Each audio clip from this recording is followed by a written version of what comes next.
Today is August 31st, 2016. The time is 10:02. I call the meeting of the Monongalia County Commission to order. Let the record reflect that all three commissioners are present. Will everyone please rise for a moment of silent meditation and pledge to the flag.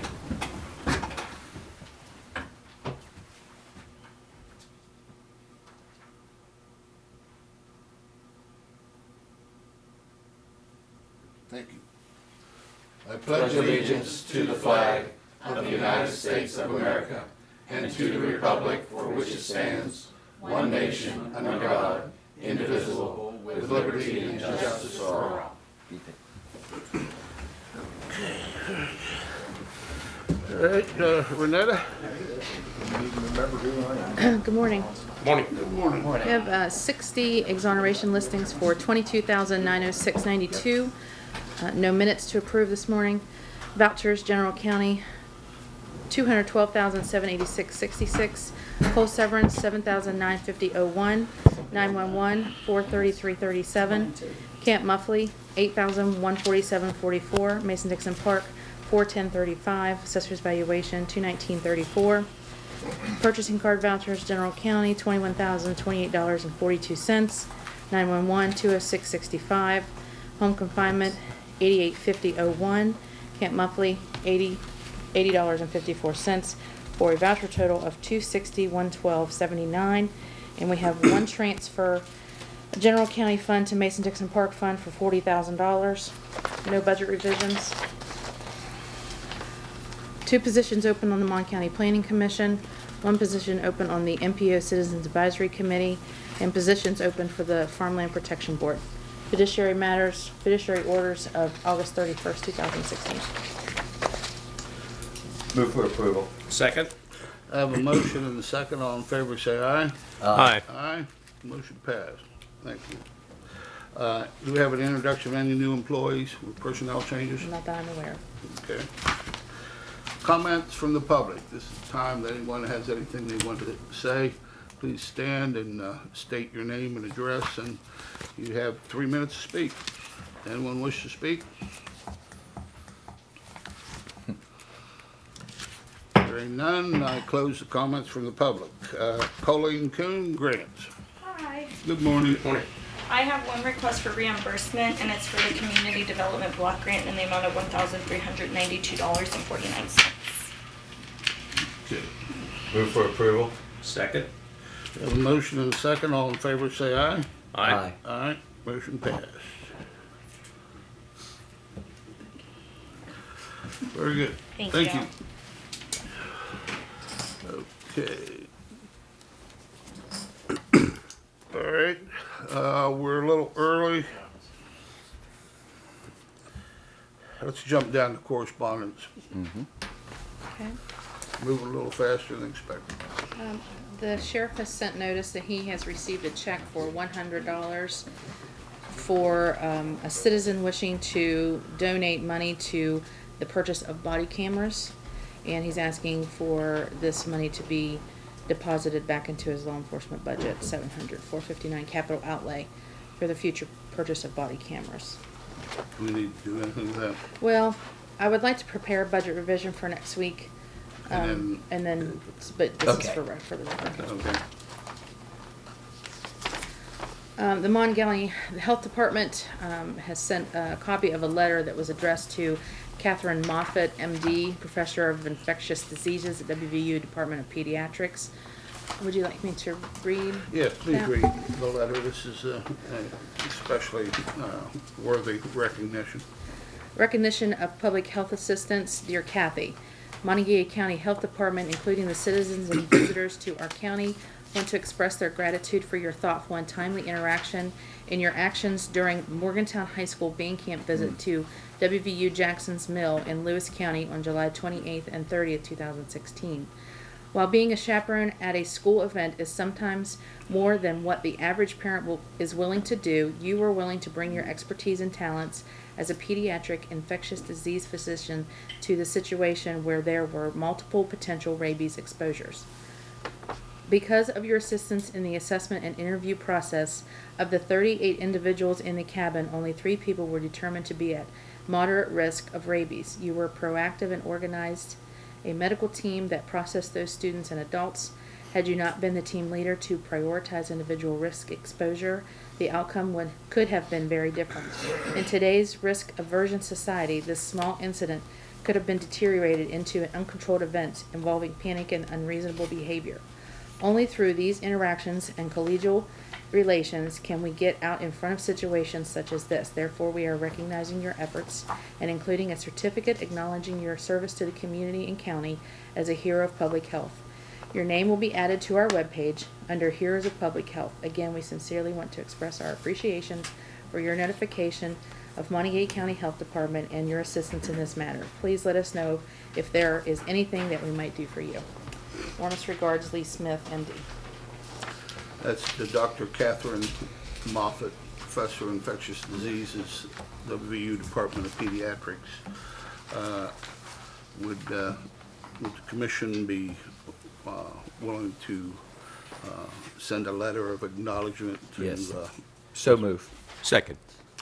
We have a motion and second. All in favor, say aye. Aye. Aye. Motion passed. We'll send a letter adding our praise for her work and her commitment to step forward in this day and age of all kind of things going on. Sometimes people won't step up, so we definitely need to recognize that. Okay, what else we got in correspondence? That's all. That's all you got? Yes. Okay, we still got about 5 minutes. Let's go to unfinished business intergovernmental agreements with municipalities for dog warden services. I believe Bobby came to you several weeks ago and asked for authorization while I was on vacation, and I've got those agreements typed up. They're ready to be sent out. Okay. So just need the commissioner's, the president approval today, the signature. We need a motion for me to sign those letters, is that what So you're moved. saying? Yes. Second. We have a motion and a second. All in favor, say aye. Aye. Aye. Motion passed. Thank you. And just for clarification, didn't the Yeah. prices go down on every city except for one? Yes. Yes. Of course, Westover was the one, so just in case people were interested. The mayor's not gonna be happy. Well, the mayor's back. Now he's back He's there. not listening. Oh, I didn't hear. I did say that everyone went down except for some reason. Well, I told you why. Ron's bringing in dogs. We actually have video evidence of that. Yeah. And they may. Yeah. Okay, we still got about 4 minutes. Let's go Contract. move on to new business. To consider the approval of the 2016 West Virginia Wine and Jazz Festival contract. Ms. Mitchell contacted me yesterday. The contract is ready to be signed. I believe the Wine and Jazz Festival is the third weekend in September. We're just asking for the president's signature and the approval by the commission for the contract. Move to allow the president to sign the contract. Second. We have a motion and second. Is there any discussion? The only change in the contract was that because of the condition of having the ability to have certain events, the minimum price was raised. In other words, it went Right. from $5,000 to $9,000 because the camp could earn potentially $9,000 during that weekend if it were free to rent all its facilities. So that was the only difference Great. in the contract. Okay, we have a motion and a second. All in favor, say aye. Aye. Aye. Motion passed. I'll sign that. One other item that Yeah. came in late yesterday from Tom Amon. He is asking for administrative expense requisition for payment number 1 for the University Town Center TIF. This is on the new bonds. Right. It's for Bowles Rice for their involvement into TIF for $5,000. You want that? Yes. Yeah. I so move that we authorize the president to sign this. Second. We have a motion and a second. All in favor, say aye. Aye. Aye. Motion passed. I could bring up one other new business item issue. No, Since okay, go that is ahead. actually, it's really great news. Good. Morgantown Area Youth Services Project received a letter from the Juvenile Justice and Delinquency Prevention Title II Grant Program. We had submitted several applications for some grants, and we've been informed that the Voices 2, a delinquency prevention gender-specific program, will receive $20,000, and the Disproportionate Minority Contact Reduction Initiative will receive $60,000. They said while the state of West Virginia has not received the federal award to date, the subcommittee has met and has recommended funding for your programs, and Governor Tomlin will be available to present these grant awards to those individuals on Tuesday, September 13th at 2 p.m. So this is a real great news for MAYSP, who's been working real hard, and I just want to congratulate them and also the commissioners for supporting these programs. Thank you. Did you want? There's one, this Analong estate, is there anything we need to do with that? What is it? The state. Oh, the longest thing? Yeah, the longest state. What do I want to do? And the McCroby estate. Well, They seem to both be just setting dates, right? yes. Yes. Both of them are going to be scheduled for confirmation on September the 7th. But I didn't know if you all wanted specific times to be set for those, to allow. Well, the yeah, we beneficiaries have to we stay. have to have specific times.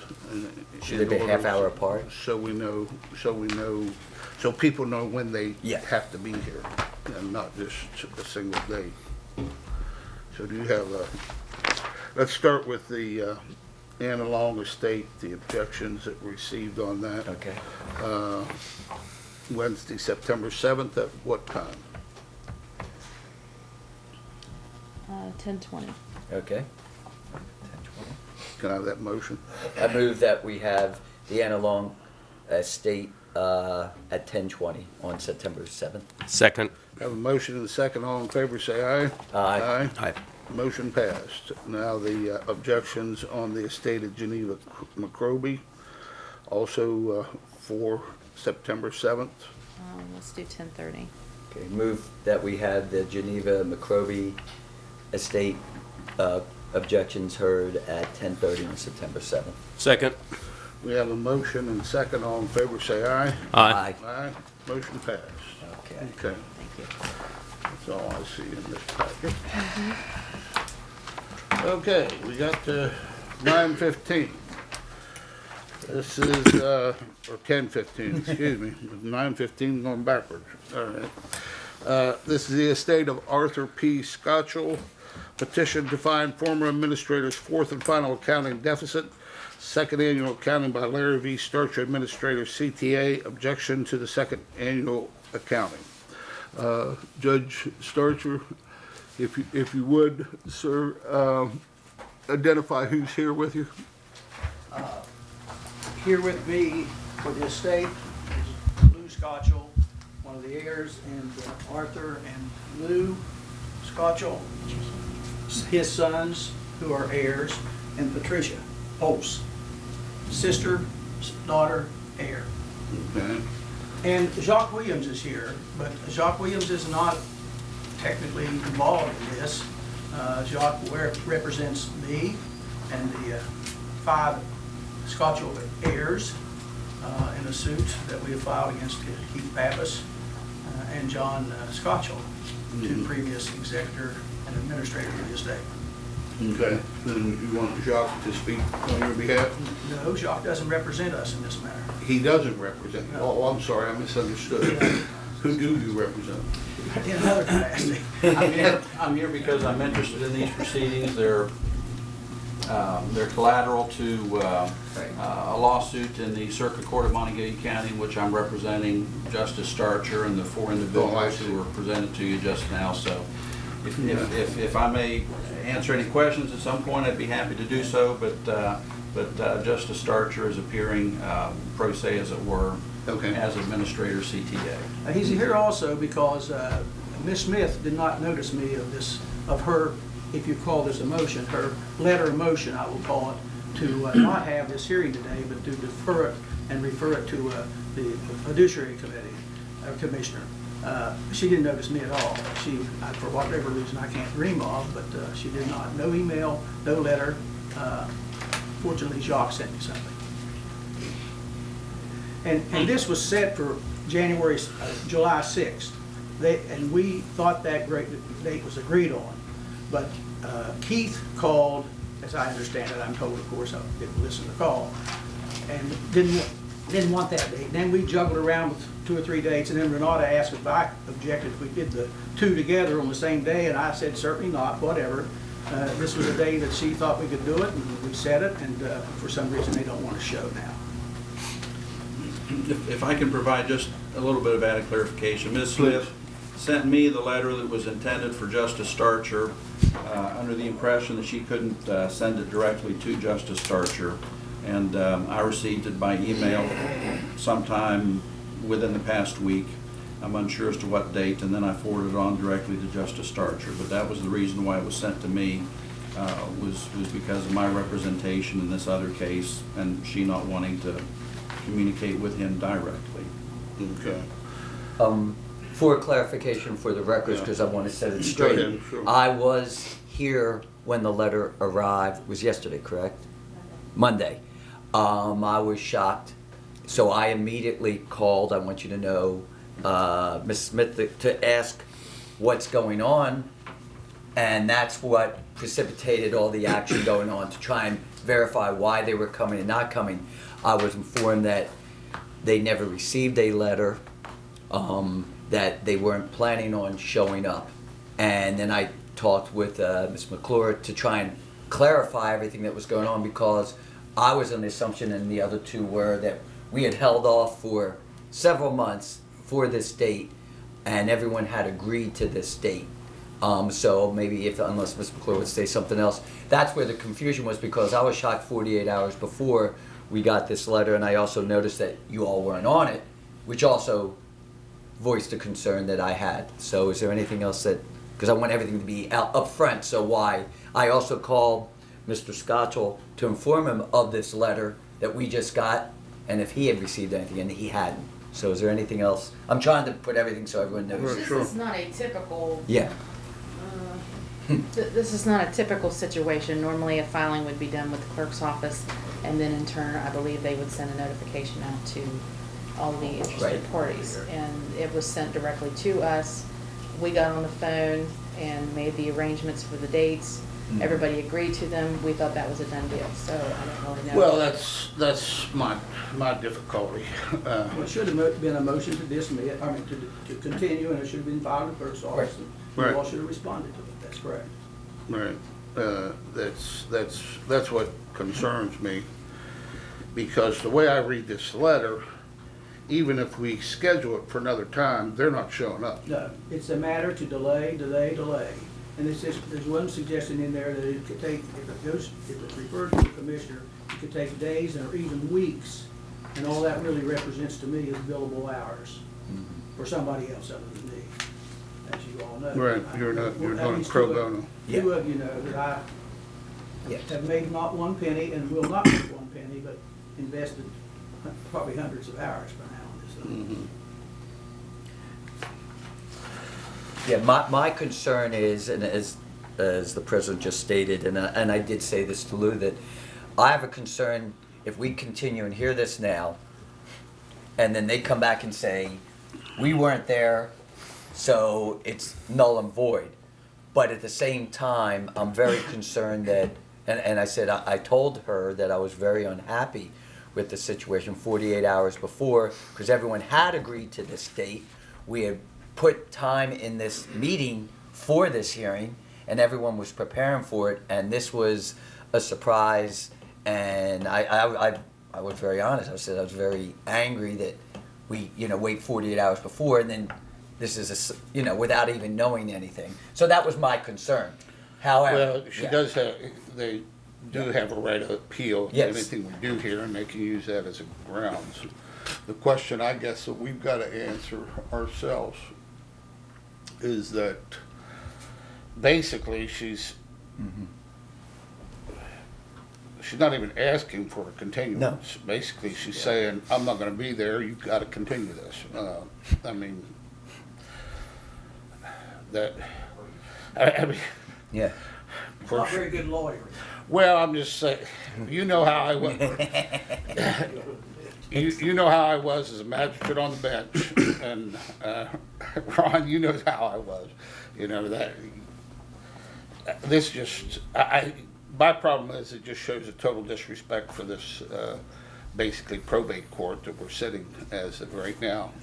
That, Yeah. and for the procedure. I mean, our county clerk here, she should have been notified and knew all about this as well. I mean, that's just part of the standard procedure that basically slaps us all in the face. At least that's the way I take it. And I guess that's my lawyer magistrate In light of time. this, I would move that we send this back to the fiduciary commissioner. I have a second with, May I? yeah, let's put on the motion, second with discussion. Okay, Mr. Sturgill. Yeah. The statute, whatever number it is, 4437, I believe, says that you can do it on your own motion. You can refer it to Commissioner. As you know, I'm telling you something you already know. Secondly, if the parties agree, stipulate to send it back, you shall, in that instance, send it back. The third is you may send it back. I believe, and that's if one party moves, and that's a situation you have, the one in the middle. Right. And I believe if you send this back, you're just throwing it down the rat hole. It's dead. First of all, who's going to pay the fiduciary commissioner? This estate is financially broke. If it weren't for $1,500 that we got from a restitution payment from somebody that stole money from Art back when he was running the car business, the estate account wouldn't have anything. I would like at this time to just show you the seriousness of this estate, because I think some people think that it's not serious, that it's okay. This is the estate checkbook. This is what I was turned over. If I may have your permission, it's not being offered as evidence, it's a visual aid to what I want to say. May I Okay, sure. approach the bench? Yes, please. I would like for you all to, I have you a copy to see what's in this book, and then I would like you to just Thank take a look at it physically and see what it looks like. And you tell me if that's a proper way to administer an estate that has some value, then I don't know what I am doing and why I've ever been in the legal profession. And I don't want to stop this. I want to keep it going and get this matter resolved. I make nothing out of this except miseries.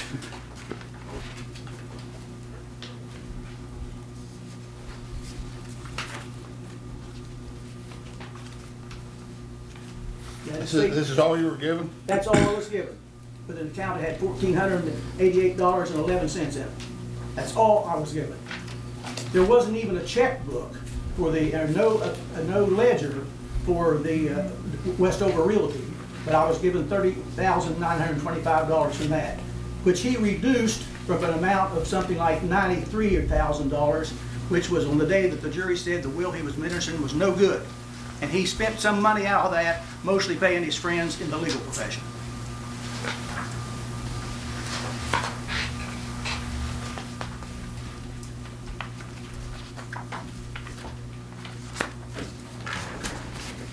Did I notice someone else come in who might be relevant?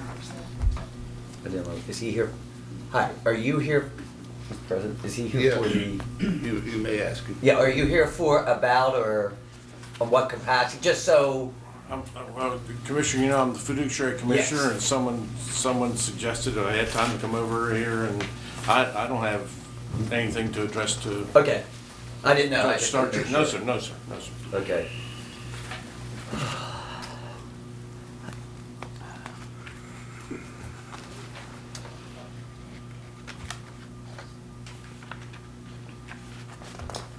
And my request is that we don't delay this, that we do start tying up the ends.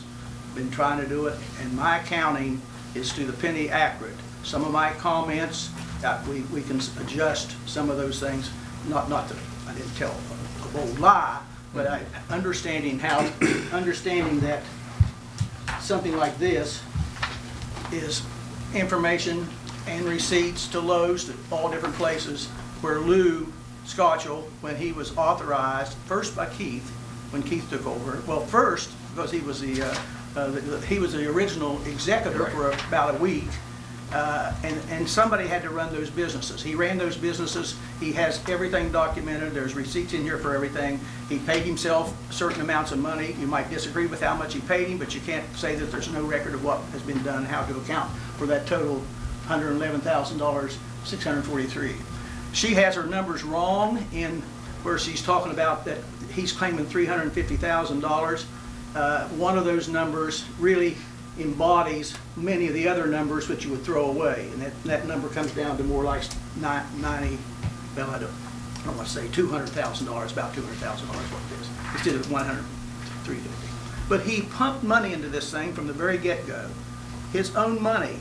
He's paid all the taxes that need to be paid along the road. He's paid the filing fees for whatever he has to pay. The Secretary of State's, whatever. Anytime any money was needed, Lou choked it up and paid it because he wanted to keep his uncle's state alive. And then Keith up and sold it out from under him. One other thing that I do need to say that Mrs. Smith said, and I did not know, and I also want Mr. Starcher also to understand.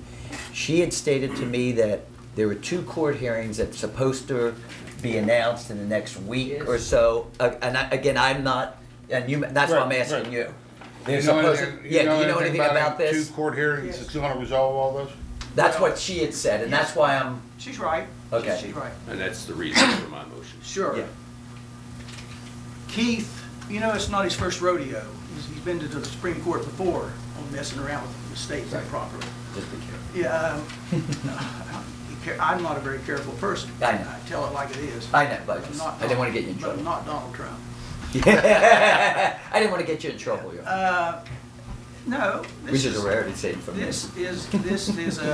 There was a petition filed against him by Matt Lou. Yes. That's what I'm. By Matthew Yanni, who was Lou's side of the family, his lawyer in the will contest. Yeah. And then they took some public information from this matter here, and on top of that, and I, of course, was subpoenaed to testify, and the Lawyers Disciplinary Committee panel met, and in my view, they made it look like the amount of monies that Keith was charging was quite okay. It was quite okay to bleeding the state down to zero, and that's going to go to the Supreme Court. Most likely, nobody will oppose it. This estate doesn't have money to go down and oppose it when it's presented to the Supreme Court. We just don't have any money. So I don't know what the Supreme Court will do. Maybe somebody will read something in there that says, if they included it, maybe they'll read my objections that I wrote on whatever, July 10, 2014, and see that there is a smell to this thing, and maybe they will do something. I don't know. The other one is, we're waiting for Judge Gajot to rule on a motion to dismiss. If he throws us out, he throws us out. There will be no money to appeal it, I don't suppose, and that may be ended. And then the lawyer, who, in my opinion, bled the estate, will have won, and that will be it. And the Scotchell family and the only heir of the wife, her daughter, or stepdaughter, they'll be told, we're sorry, you don't get a penny. All her mother got out of this before she died was the opportunity to pay Steptoe and Johnson $13,000, and upon her death, receive a bill for another $78,000. That's what she got out of it. If people like that, fine. I don't like that. Those 2 cases, correct me if I'm wrong, from the sounds of it, those 2 cases aren't relevant to what we're trying to decide here today at all. So she wasn't correct on that. That won't decide our issues at all. Well, she fears that you will say something that will be adverse to her presentation of the case in Judge Gajot's court if it proceeds. She's also fearful that her client might say something that will be harmful as well. She says it right here in the letter. That she's advised her not to speak because of the pending other legal action. And those 2 other legal actions had no relevance to what we're trying to decide here today. I'll tell you quite frankly, I'm pretty much straight shoot as well. I came in with the opinion that anything I could shift to George, I'd be happy to shift to George to worry about. But also looking at the situation here, and really now getting a full recollection of where we've been on this, month after month, week after week. And us prevailing on you, Justice Starcher, to step in, and you agreed to do it only if it was pro bono. And I can't help but agree, but I believe this is a stall tactic, and I don't believe she was totally forthright with you, because those cases have nothing to do with what we're trying to decide here today.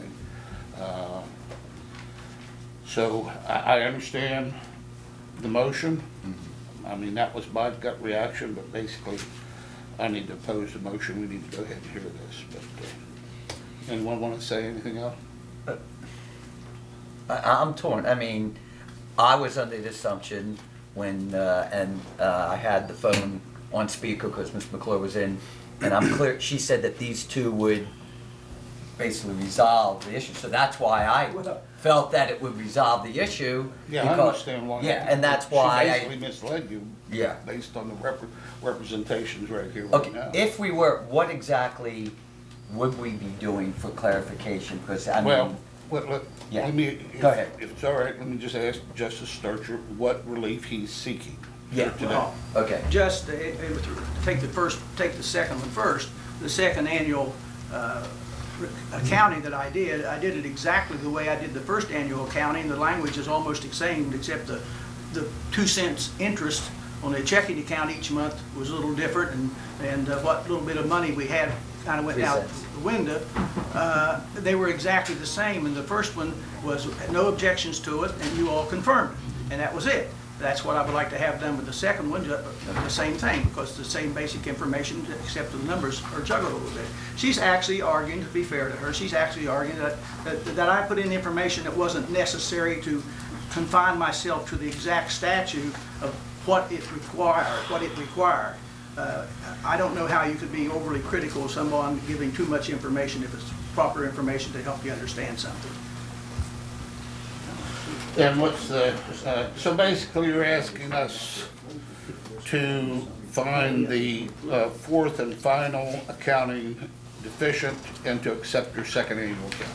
That's basically the relief you're asking. Okay. That's what I'm asking for. That's okay.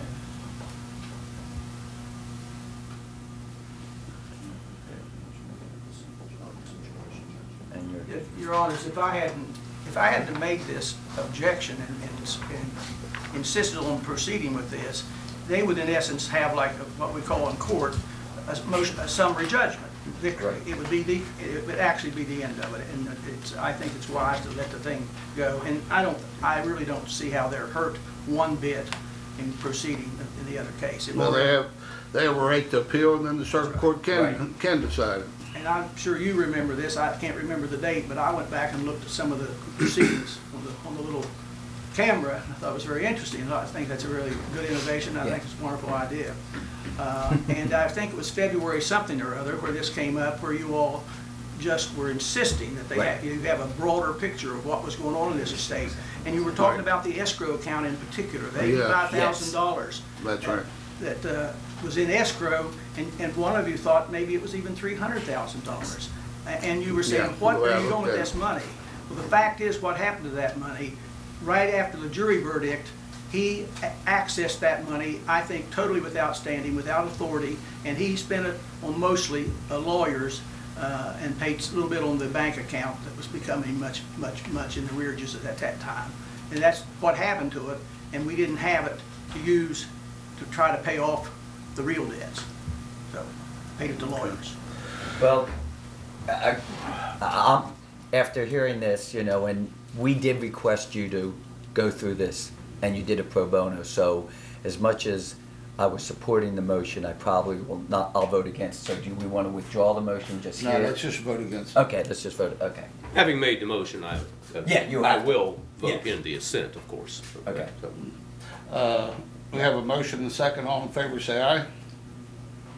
Aye. Right. Those opposed, No. nay. Nay. Motion failed. Defer. We are Yeah. now, Well, you why don't you move up the table more comfortable and tell us why we should You could break them in. deny the first and grant the second. You can Yeah. move the table if you need to refer to any papers. Why you should grant my objections to the first. Right, and that's the first thing we gotta do, Yes, is right. is grant your objections to the fourth and final counting Yes. Right. of the former administrator. And then the second thing we'll address is the second annual counting Right. by you and her objections. I've got her written objections here. I will summarize them when the time is correct. So, I think I can knock off this 2 pages where it says whether we have a hearing.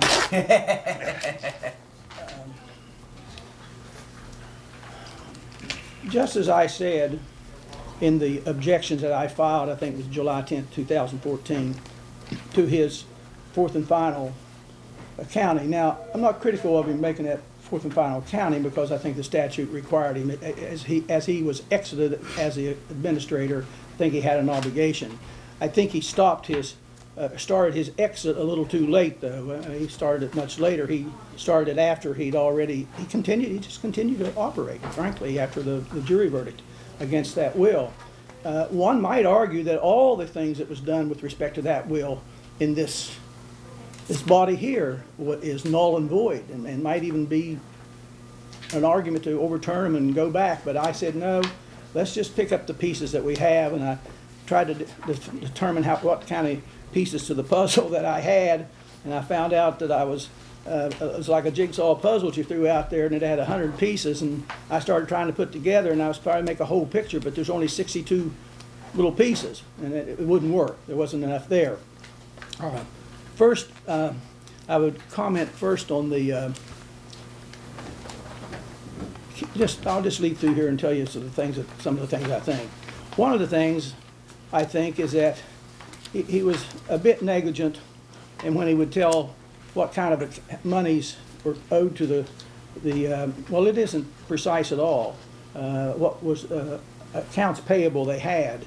The first one, on his first thing on the list here, of what he was, in his report, he said was still due and owing to be paid, was fiduciary Keith J. Pappas, $132,806. That's in addition to the approximately $67,000 he'd already paid himself.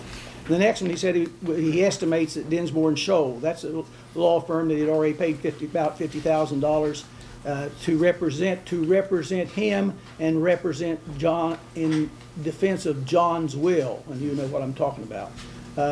And then he said a $6,500 amount estimated to Badger and Sal CPAs. I talked with them. They basically said, there's nothing we can do with the papers we have, but we're not going to do anything, and left me with the belief that they would never send us a bill, and they have not.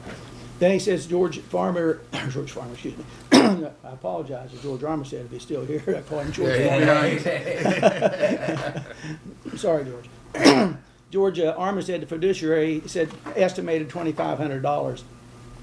I don't know what George has been paid yet.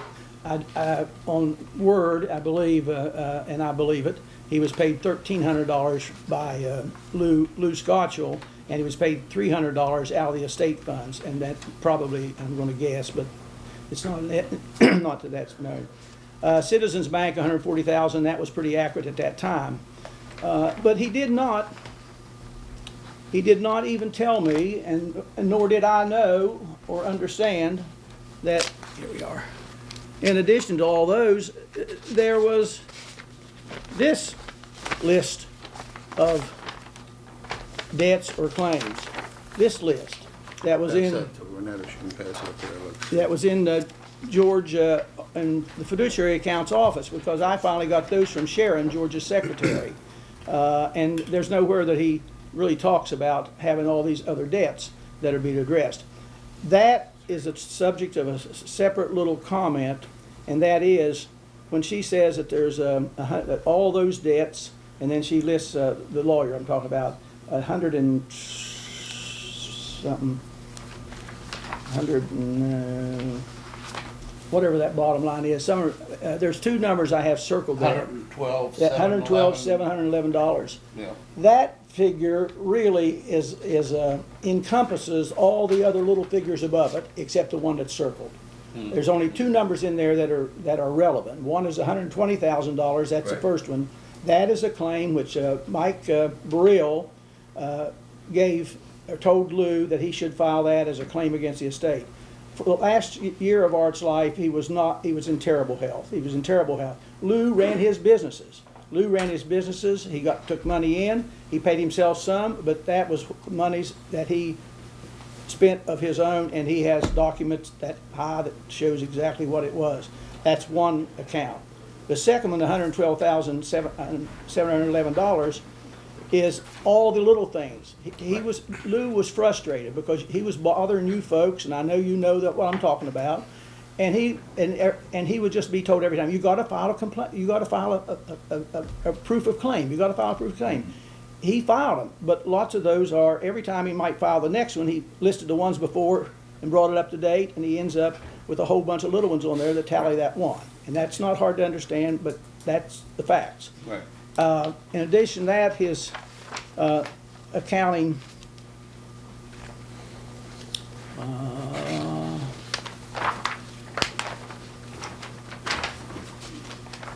let me just go through here. My objections, when I saw that, I basically lined out what I called specific objections.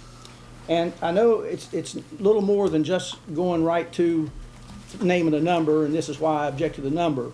But my first objection was that he continued. Now this does affect the other case. That our view is that he continued to act as the administrator past the date of the trial. When I suggested that trial date should stop what he's doing, he commented to me that, well, it'll be appealed, and to which I said, well, okay, you should pause what you're doing and find out if it is appealed, and then you would do something else. You surely to God wouldn't go out and be selling the properties. The second thing that I point out is that he failed to timely evaluate which will he was going to prefer. Judged upon order that if you go back to your office, you decide which will you think it should be, Mr. Administrator, and we'll proceed down that path. So he just refused to do it. He said, well, he knew both people, we were friends, and then what he did is he de facto chose John's will. De jure, he didn't choose any, but de facto he chose it, and that's what we have. The administrator, third, made no effort to prevent the waste, we would call it in law, of the estate. He went out and sold everything. He stole income-producing properties, just got rid of them, and he got rid of them in a time when he had promised Lou Scotchell, there's several witnesses will tell this, that Lou could have the first right of refusal on anything that he was going to sell. On at least one occasion, and I think more than one, he told Lou, I'm going to be selling us such and such property, and what's your offer? $200,000. I'll give you $200,000. I have first. No, John won't accept that. John won't accept that. He still was protecting John. So he didn't, and he has a fiduciary duty to protect all the beneficiaries. And there is no higher duty in law than the duty of a fiduciary. I just had a 3-week trial in Wheeling, West Virginia, and it involved one of the counts was breach of fiduciary duty, and it's a very high and very difficult to prove.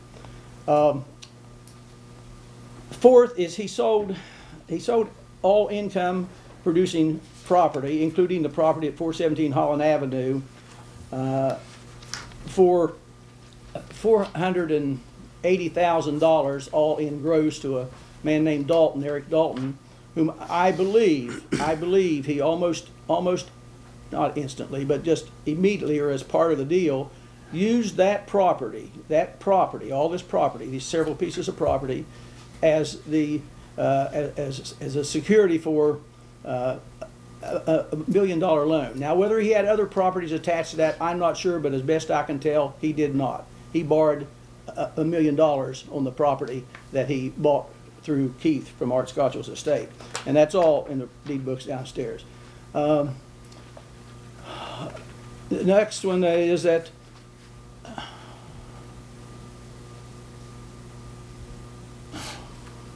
beneficiaries of the 2005 will, that would have been Lou. He was required to pay for mediation services, and I forget what that was, but it was a healthy chunk of money. He had to pay. The will didn't. The will took care of. The estate took care of John's side at that time. Okay. When on March 7th, 2014, the date of the jury verdict, United Bank had 2 checking accounts involving Art's estate.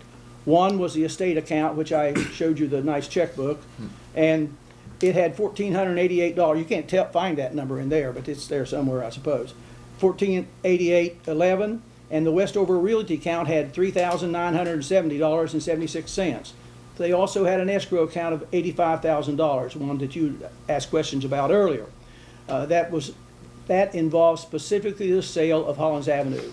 On 2 occasions, on the telephone, Keith Pappas, how I got into this is Keith Pappas called me one day, and he said, "You know Lou Scotchell?" And I said, "Not very well. I know he's Art's son, and I know that, to their surprise, I didn't know Lou very much at all. I'd seen him around sometimes when I saw Art, maybe out at the car place."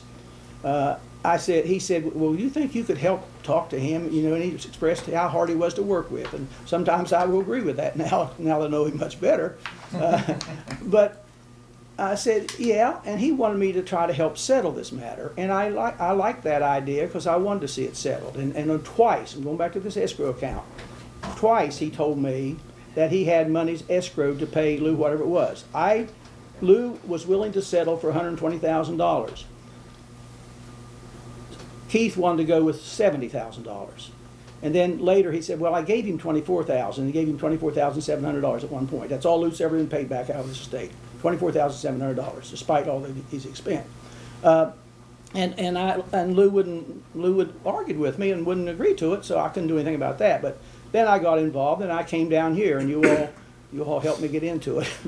And I appreciate it. I just like to see these heirs get something out of this estate instead of lawyers putting it all in their pockets.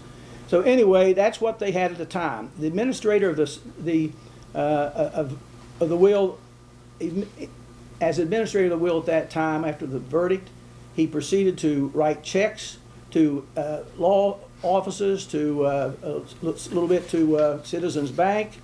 I don't think he didn't pay himself anymore at that time, so I won't claim that. But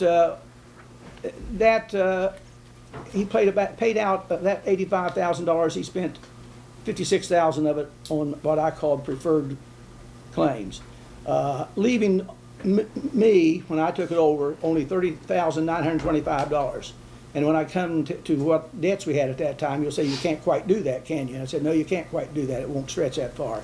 That's all I had out of it. And in this, there's another thing that just baffles me. It baffles me totally. There was information in here that he had formed a limited liability corporation named APS-XKE LLC. And there's, in that checkbook here, there's where he paid $50 to pay the annual fee on that particular corporation. For what purpose? For what purpose? How long was he going to try to string out the money in this to pay himself? I don't know. If you look at what he said in his back to his fourth and final accounting, he said that he had paid Keith Pappas $62,500, has his additional claim of $132,806. In addition to that, though, in the closings on these properties, you will find smaller amounts also paid to him. In addition to this, it's not in this literature that he gave us. So I don't think it was full and complete for that reason. He showed that he'd already paid, I was wrong, $50,000. He'd paid Dinsmore and Scholl $64,000 in legal fees and said they were going to bill about another $30,000. They did not. They billed another $9,500. I haven't paid it. I don't have it to pay. I don't know what we'll pay it with. Then he went on and he showed that he's paid Spillman Law Firm fees. I mean, in my view, they paid the Dalton's legal fees. He paid for the preparation of the deed. He took it all out of the estate. Then he estimated George Armstead $2,500, Badger and Sile $3,500, and appraiser's fees. I found a little one somewhere, but I really couldn't find appraiser's fees in there.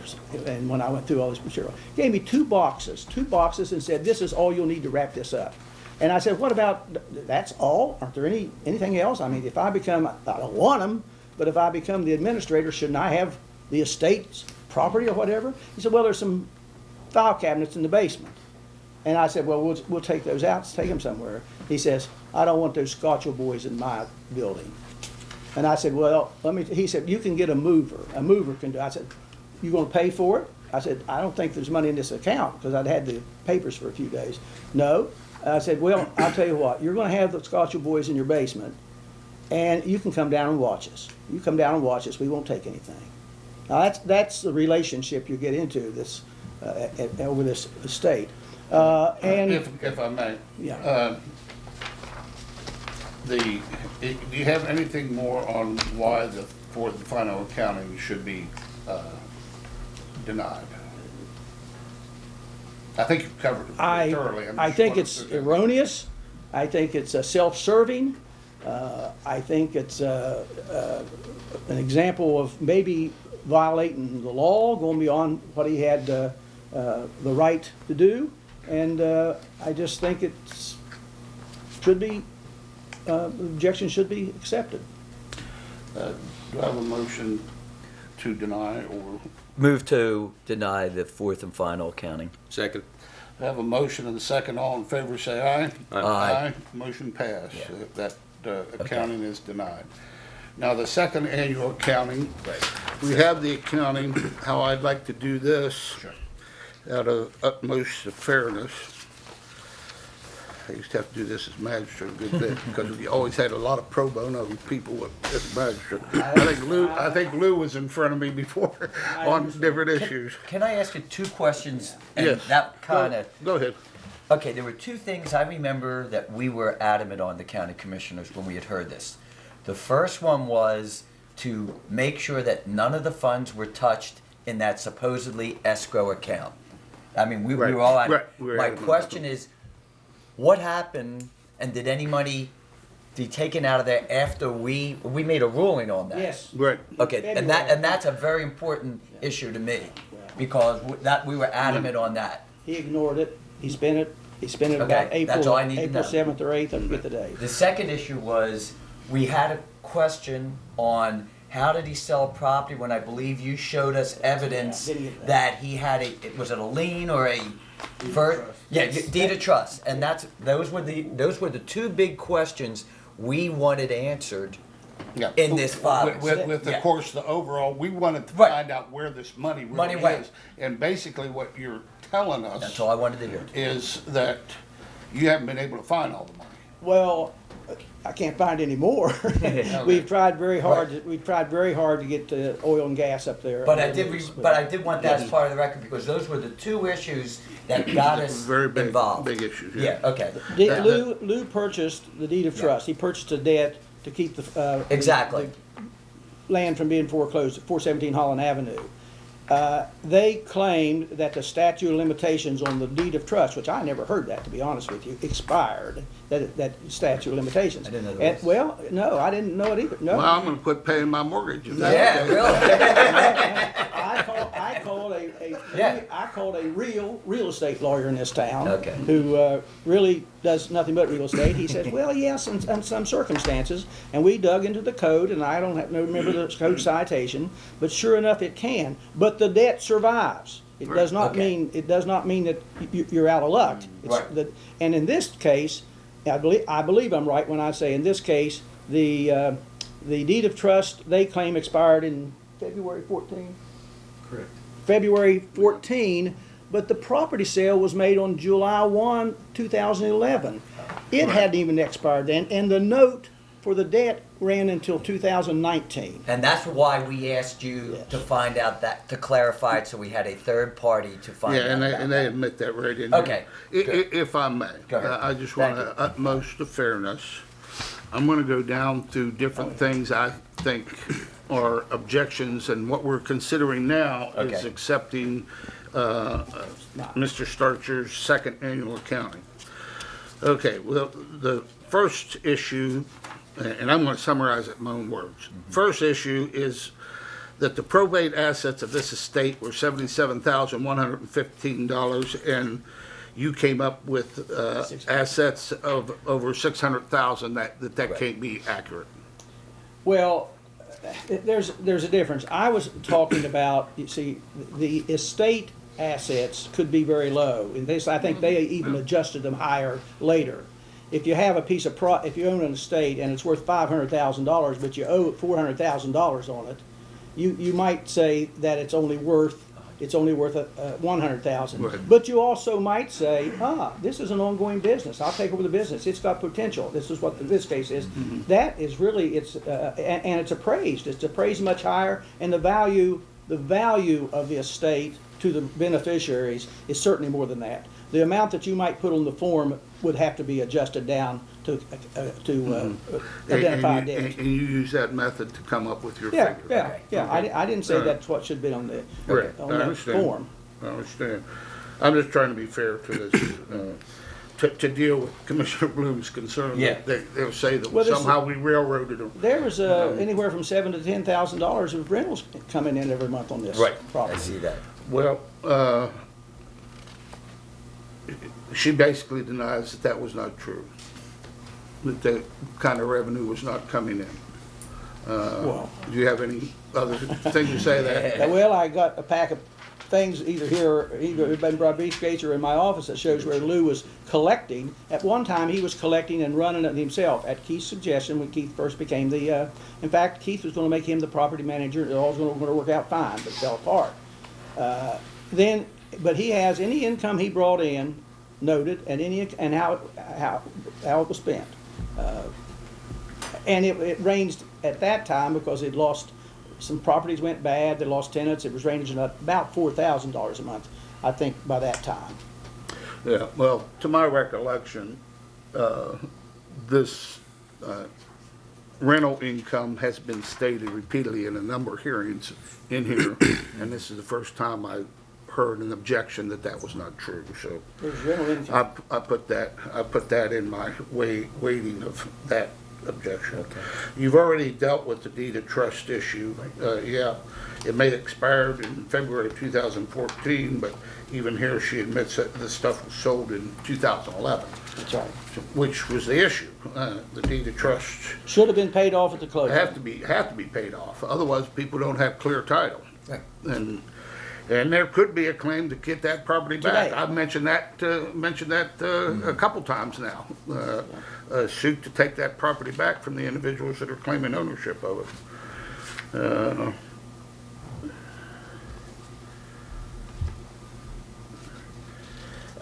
Basically, she's saying that there's civil action 15C242, which involves many of the same allegations and averments that the Sturger second annual accounting is asking this commission to confirm. Well, no, I don't even have to read the complaint. The confirmation of second annual accounting or not second annual accounting, I believe from what you've said, and I need you to confirm this, that basically the complaint, and Jacques, you may want to address this too, basically the complaint in this action is seeking redress of the funds back, and not a defense of your annual accounting. Is that correct or not? Well, yes, that is, and I might make a point with that. The reason that I'm doing that, when I said I took this over, I said I would like to recoup any ill-gotten gains, if there were any possible. And I said to myself, they probably have insurance. And guess what? You know, and I appreciate him making this one little expenditure after he was unauthorized to make him. He paid the bond fee for the year coming up. So made sure it covered all the time that he was involved with it. He made sure of that, and I appreciate that. Jacques, you want to add anything to that statement of mine? They're independent. As you noted earlier, the two causes of action have related elements, but they are presented on separate grounds and before separate bodies. Okay. She says as a matter of law, we have no right to approve this. I don't know her analysis there because I've never heard of that. No, does she That's what explain our that? job Yeah. is. Is it not? George, you're a fiduciary commissioner, isn't that our job? To either confirm or deny the second annual accounting? If you don't refer it, I think it's, yes, sir. Thank you. Is there anything else you want to add? No. Thank you. That- What's the wishes of the commissioner? You want to accept the second annual accounting? No doubt about it. Is that a motion? I so move. A second. They have a motion and a second. All in favor, say aye. Aye. Motion passed. Okay, we denied the fourth annual and we've accepted the second annual. Thank you. And I want to thank you because you took on a task that we have requested, and we appreciate it. And you answered the two basic questions that we had wanted to hear. And unfortunately, you gave us more information than we wanted to hear, but we have a better I'd still understanding. like to know how that property got sold. Yeah. I don't comprehend how someone would spend that kind of money and know there's a deed of trust Yeah. out there. They had to know there was a deed of trust. Well, a 10-cent side story. My son, who's a medical doctor and he's a chief medical officer at MedExpress now, he was just been employed when he got out of medical school by MedExpress as a doctor. And after a year or so, he came to me and he said he was offered to buy into the partnership because it was a partnership at that time. Dad, can a bank loan you more money on your house than it's appraised for? And I looked at him and I said, well, there's probably some federal regulations that would say no, but I guess if you got an MD after your name, you might. Yeah. Well, in this particular case, at one point, after another piece of property, the only thing we have left out in Cassville, was 3 appraisals over a period of time. Was like, well, the last one was $75,000 after it was doing, like $106,000, $95,000, something like that. And then Keith goes down to the bank to refinance everything, and they get another appraisal, and don't you know it was $269 all of a sudden, $269,000, and that's the amount they were restructuring the debt to, just coincidentally. And then the last one after that, it was $75,000 or $76. So banks can play games too. Thank you very much. Okay, thank you, Jim. Thank you for coming in. Wish you the best of luck. Probably need it, Tom. Okay, reports from elected officials. Carrie, you have anything? Do we have any other elected officials out there? We just emptied the food. Any wannabes? What's that? Are there any wannabes? Yeah. That's right. You might be able to tell them why they're making a mistake. That's right, that's right. Thanks, Phil. Thank you. Reports from county commissioners. Tom? Yeah, last night I attended upon the request from Triune Valley Community Building, but I think they're now called the Triune. Halleck may have been dropped. That's what they said. Okay, so I went there to discuss, and there was, about a dozen people very interested in what we can do to try and save the building. I think they were also very realistic. One of the big concerns that they have out there, and this is what I said I would bring back to the two of you, is that they're competing against the volunteer fire department that's out there. And there seems to be a relationship strain.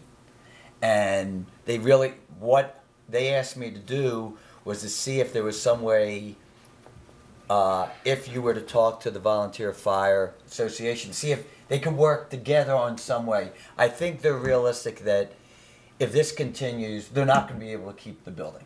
Okay, and we went through a number of the different things. For example, Bobby's already gone out there to deal with the furnace. There was question about the senior monies, and we learned about that. They would like, but I don't think it's possible. I was talking with Renetta. They have a TV, but they have no cable, and they have no. Is there no service out there? There's no service out there, but there is Dish TV, Direct TV. But it would cost about $1,000, but they would only have it. The problem, yeah. Oh, okay. There's only a problem. There was a problem that they would like it, but for just 2 days a month. Yeah, so there's a real concern, and I understand that. So one of the ideas, I threw out a really unique idea, and again, as I said, this is an idea that if they were worst case scenario and had to sell the building, if they could build another little building or room next to the volunteer fire department and work together, You know, they wanted to see what kind of things they could do together. So that's where we're really at. They were very honest that they don't have the money. I think the insurance was what, about $2,500. They don't even have that. So they knew we were trying to work with them. They knew they wanted, you know, us to try and help them, but they were also very realistic that it's going to be very difficult unless something's worked out with the fire department or they work Have they together. actually tried to meet with the fire? They have, and it hasn't really gone well. Now, hopefully, the people and the parties have changed. You know, so I think there's a real interest in this group to work with them. They did also say, though, that one of the people who was out there said that they are also short at the volunteer fire department with volunteers. Oh, well, all, Yeah. all, And, all the all- fire and, departments, right. and it's something we need to look at too. So maybe there could be some sort of working together. So that's where we're at. I think they realize that clearly there's a problem. The one other thing that Bobby is willing to do, if they come up with cleaning out a pantry, they have all these old stuff that needs to be taken to the dump, that if we come up with a date and they have everything worked out ahead of time, he'd be willing to set up a date to take it out. But I think we're realizing the direction. It isn't the same as Smithtown or other places. There's just very few people to keep it going. And I did have someone there from the senior citizens who understood, but they want to have a place where they could have their meetings. And that's the concern. I don't, you know. Yeah, I don't know if there was anything else I talked with you about, because no. But I did want you to know what was going Well, on. Yeah. I'm sure you made it clear to them that we're not out to close the No, doors they or so understand on. that. They're very realistic. Okay. Yeah, and that's where they're very concerned, and they understand what's going on. And they realize that it would be a year-long process to try and help them, but even after the year, yeah. So that's why I think that the key is the volunteer fire department. Okay. And that's what, if we could work something, at least get them talking, if it can't happen, but that may be the direction to go. Okay. Very good. I don't think there's anything else. No, I can't think of anything else. Okay. Okay. Commissioner Hawkins. I'd like to remind everybody, on September 6th, we have the flagpole dedication. Oh, Okay? yes. I know you didn't forget it, okay? Yeah. It's just that you didn't bring it up, so I wrote it down here. That's at 10 o'clock, Mason-Dixon Park. I did have a Solid Waste Authority meeting. That was on Monday. I've asked Renetta to schedule Evan Hansen for a work session. Basically, what he's going to do is he will at least explain a proposal that he has been making or working with on the Solid Waste Authority, okay? And Mr. Doyle and I did visit Osage Park and met with Nick Webb of Orange Construction. This is for an engineering evaluation on the situation at the park. And so far, this is, of course, at Orange Constructions and Nick Webb's volunteerism. In other words, this is not so far a charged fee. So we're just getting consultation and seeing what possibly might be able to do for this individual park in this community. Okay. Very good, thank you.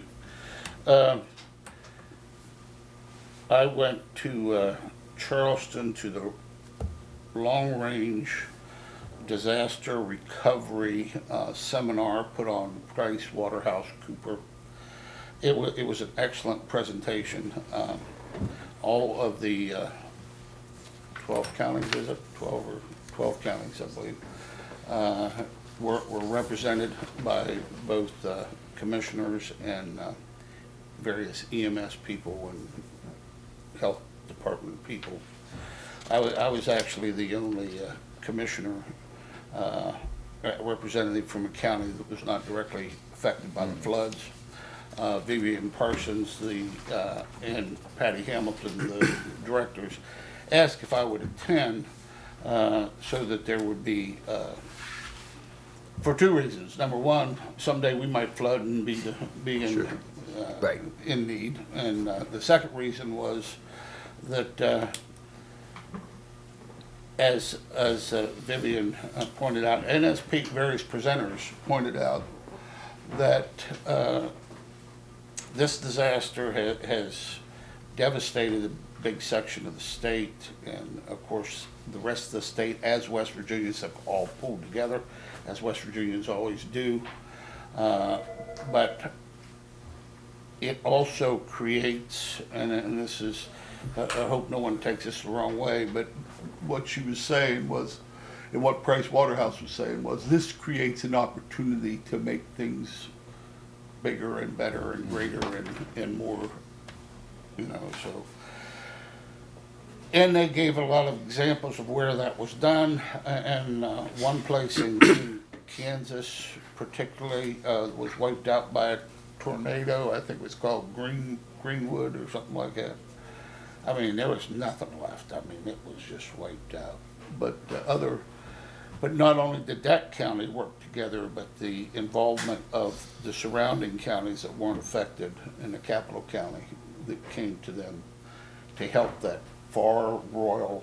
It was really a county way off from anything, and they did an excellent job. So, with the your all's consent, I will continue to work with that long range. Yes, please. Sure. This committee. You want to mention tomorrow? What's that? About tomorrow, I forgot about Yes. that. You might Oh, want I thought you said the martyr. no, about tomorrow. What martyr? Yeah. I Yeah, was, no, I was, I completely forgot about that, yeah. Letting I him was just have the honor. Yeah. seeing anything. On Saturday, Jimmy Smith, our director of Mecca 911, and I went to Alpine Lake to speak to the Leadership Academy, or leadership group of the chamber. It was a very nice group. It was, we were on a panel with the president of the commission in Preston County, Craig Jennings, and we had been scheduled for 1 hour, but it went so well, we all stayed for about 2 hours and a half. But it was exceptional in terms of long-term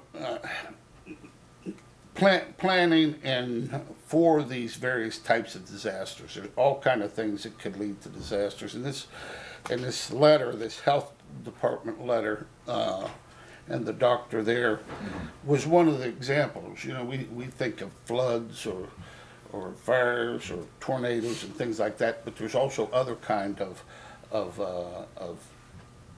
disasters that can really hurt a community, and everything from drug abuse to diseases that can be carried. So that was extremely well. I really enjoyed going to the Wadestown auction. I didn't buy anything.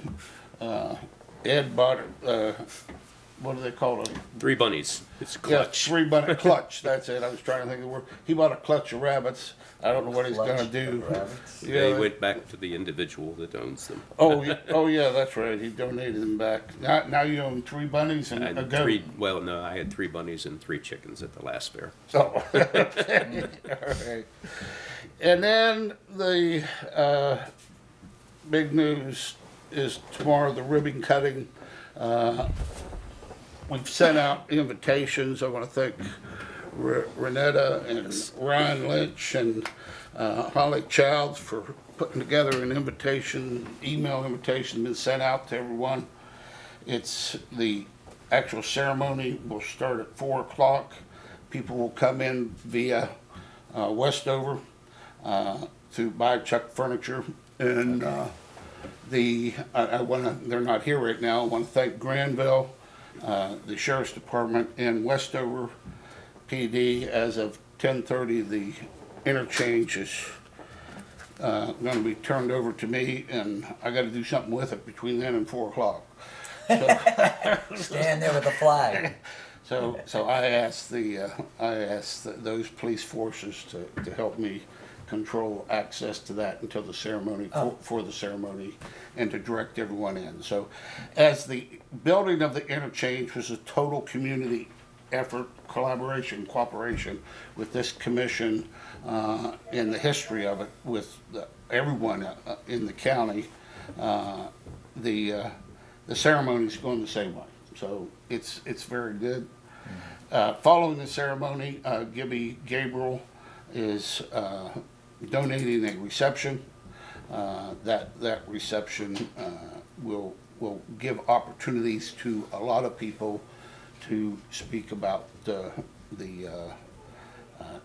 not only the interchange but the entire development. So there will be a second more informal presentation up there, but I do want to thank Gibby Gabriel and the Courtyard Marriott for that. And please emphasize that the public is welcome. They're all welcome to both things. They don't have to get an invitation, but if they need one for directions, just come to the Westover exit. The police will be there with signs and they will lead you into the ceremony. So I'm really excited about that. And final note,